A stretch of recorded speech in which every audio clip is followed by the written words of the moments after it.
तुम कितना बिजी रहने लगी हो ना यार, तुम्हारे पास मेरे लिए बिल्कुल भी टाइम नहीं है। ऐसा नहीं है समर, तुम्हारे लिए मेरे पास टाइम ही टाइम है। वो यूएसए की जॉब के लिए मैं इतना बिजी थी ना, तुम्हें पता है मुझे 2 जगह से कॉल्स भी आए। देखा, मैं तुम्हारी प्रायोरिटी लिस्ट में कहीं हूं ही नहीं। तुम मुझे छोड़ के चली जाओगी? नहीं समर, तुम मेरी प्रायोरिटी की लिस्ट में सबसे ऊपर हो। तो कह दो फिर हाँ। ये देखो, मैं पूरी तैयारी के साथ आया हूँ। Are you kidding Samar? एक जॉब मेरे पास है तुम्हारे लिए मेरी जिंदगी में, और एक जॉब है मुझसे दूर यूएसए में। अब तुम्हें चॉइस करना है कि तुम्हें कौन सी जॉब सिलेक्ट करनी है और कौन सी रिजेक्ट।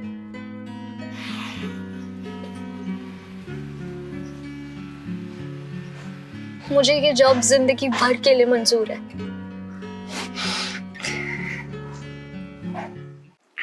मेरे पैरों में इतना दर्द हो गया है ना, इतना भारी लहंगा, ये आदत भी नहीं है ना, इसलिए। हाँ। शुक्र है सारे मेहमान टाइम से चले गए।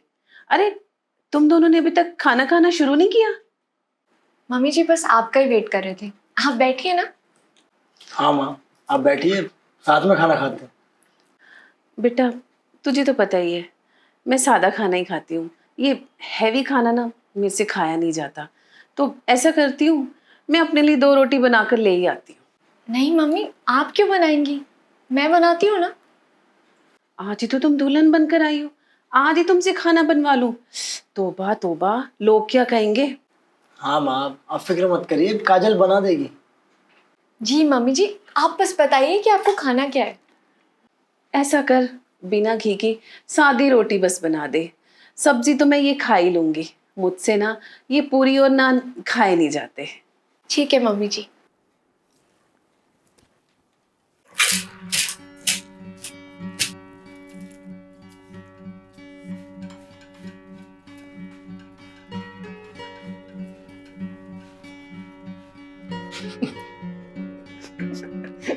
ये कौन से देश का नक्शा बनाया तुमने? चाइना या जापान? तुम्हें रोटी बनानी नहीं आती ना? नहीं, पर देखो मैं कोशिश पूरी कर रही हूँ, शायद अगली रोटी ठीक बन जाए। बिल्कुल सही कहा तुमने। वो कहते हैं ना, कोशिश करने वालों की हार नहीं होती।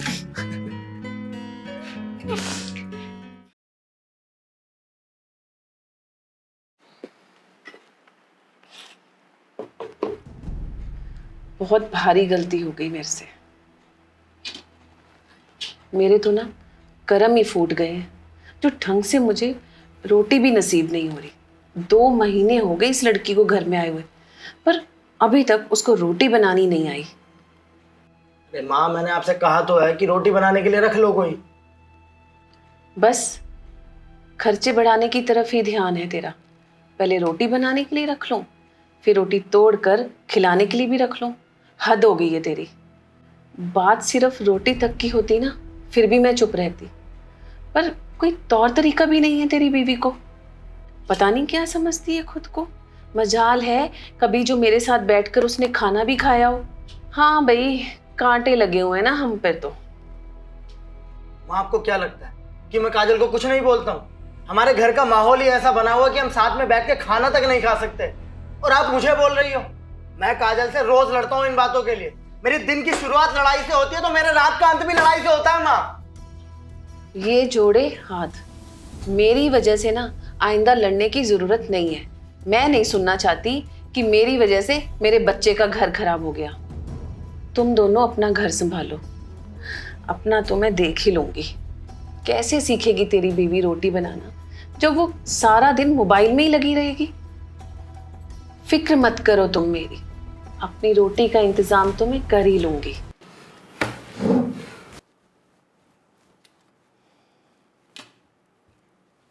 ठीक है माँ, मैं आपको बात करके बताती हूँ।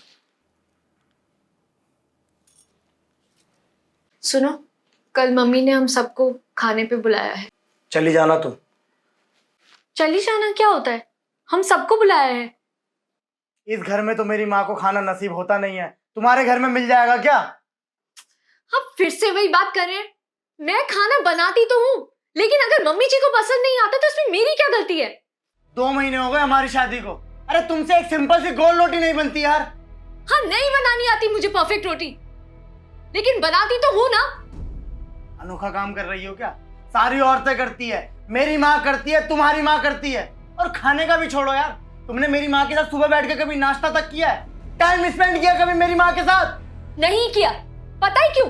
क्योंकि तुम्हारी माँ को मुझे ताने देने से फुर्सत मिले तो ना, दिन रात मुझे बस कोसती रहती है कि मुझे कुछ नहीं आता, मुझे अपने आप को बदलना होगा। मैं कुछ भी कर लूं, वो कभी खुश नहीं होती है। तो क्या गलत कहती है? शादी के बाद लड़की को समझौता करना पड़ता है, खुद को बदलना पड़ता है, एडजस्ट करना पड़ता है। क्या चाहते हैं आप लोग कि एक शख्स को तोड़ मरोड़ कर रख दो ताकि उसकी सेल्फ रिस्पेक्ट ही ना रहे? कब किया मैंने तुम्हें डिसरिस्पेक्ट? कब किया मैंने तुम्हें? अपनी हाथ में रहो वरना ठीक नहीं होगा। मुझसे इस टोन में बात मत कर लेना। क्या कर लोगी वरना? क्या कर लोगी तुम? और तुम्हारे दिमाग खराब होने की असली वजह ये तुम्हारा फोन है। तुम्हारी हिम्मत कैसे मेरे फोन छूने की? मत मारो मुझे प्लीज। नहीं प्लीज नहीं करो, प्लीज मत मारो मुझे प्लीज। नहीं प्लीज नहीं प्लीज नहीं।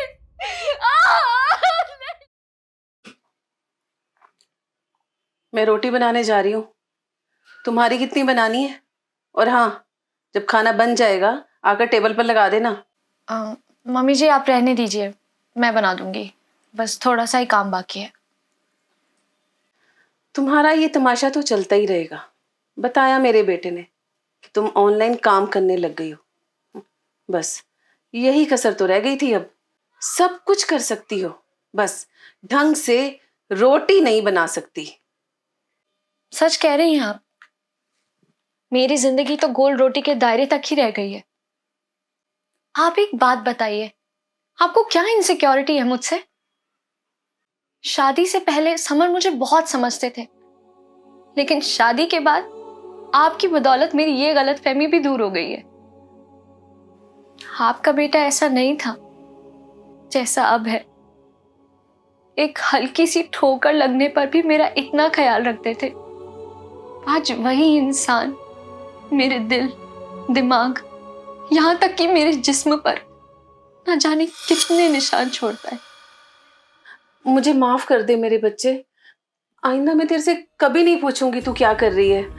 मैं तो तेरी भलाई के लिए कह रही थी, मुझे तो तू माफ ही कर दे। माँ, अब इसके सामने हाथ क्यों जोड़ रही हो? क्या करूं बेटा, माँ का दिल है ना मेरा। मैंने सोचा बेचारी लैपटॉप पे काम कर रही है तो मैं इसके लिए रोटी बना देती हूँ, लेकिन देख इस बात का भी बुरा मान गई। मैं तो बस अपना फर्ज निभा रही थी। आज के बाद मैं कभी कुछ नहीं कहूंगी, बस तुम दोनों खुश रहो। मेरा क्या है, पड़ी रहूंगी एक कोने में।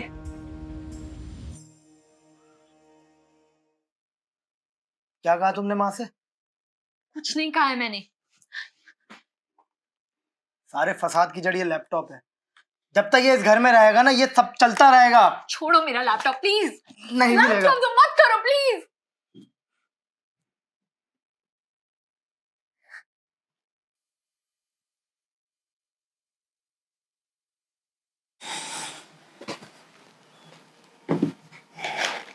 ये आपके लिए घी वाली रोटी,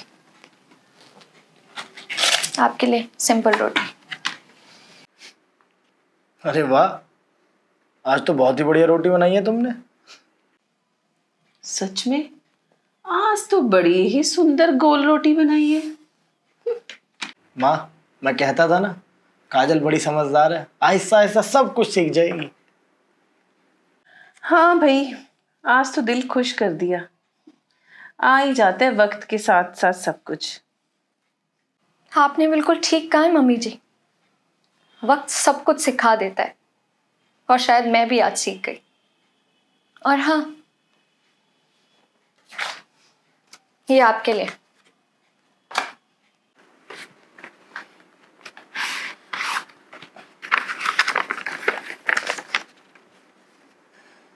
ये क्या है? Divorce papers. तुम्हारा दिमाग तो ठीक है? क्यों, क्या हुआ? इसी गोल रोटी के लिए मैंने अपनी इज्जत, स्वाभिमान, सब कुछ लगा दिया। आज तो मुझे आप दोनों से ट्रॉफी मेडल सब मिल गया। आज मेरा काम पूरा हो गया। इस परफेक्ट गोल रोटी की तरह मेरी जिंदगी का दायरा भी पूरा हो गया। अब मुझे आप दोनों के जुल्म सहने की जरूरत नहीं है। अब हमने ऐसा क्या कर दिया? सब कुछ तो तुम अपनी मर्जी का ही करती थी, और अब तुम हम पर इल्जाम लगा रही हो। आपको तो कुछ करने की जरूरत ही कहाँ थी। आपके तो बस शब्द काफी थे मुझे जख्मी करने के लिए, और बाकी की कसर पूरी करने के लिए आपका बेटा था ही। वो तो शुक्र है भगवान का कि मैं यहां से जिंदा बचकर जा रही हूं, वरना ना जाने मुझ जैसी कितनी लड़कियां कभी नमक कम हो गया, कभी नमक ज्यादा हो गया, इन्हीं छोटी छोटी बातों पर मार दी जाती हैं। मैं बचकर जा रही हूं यहां से, इसके लिए आप दोनों का बहुत बहुत थैंक यू। ऐसे नहीं जा सकती तुम यहाँ से। मेरी माँ की बेइज्जती करने की हिम्मत कैसे हुई तुम्हारी? हिम्मत? ये हिम्मत तो मुझे बहुत पहले कर लेनी चाहिए थी। मुझे इतने दिन घुट घुट कर जीना नहीं पड़ता, इनके ताने नहीं सुनने पड़ते, और काश ये भी समझ पाती कि मैं भी इंसान हूं, मेरा भी दिल है। यही तमीज सिखाई है तुम्हारी माँ ने? काश मेरी माँ जैसे आधी तमीज भी आपने अपने बेटे को दे दी होती ना, तो वो जानवर नहीं इंसान होता। काजल!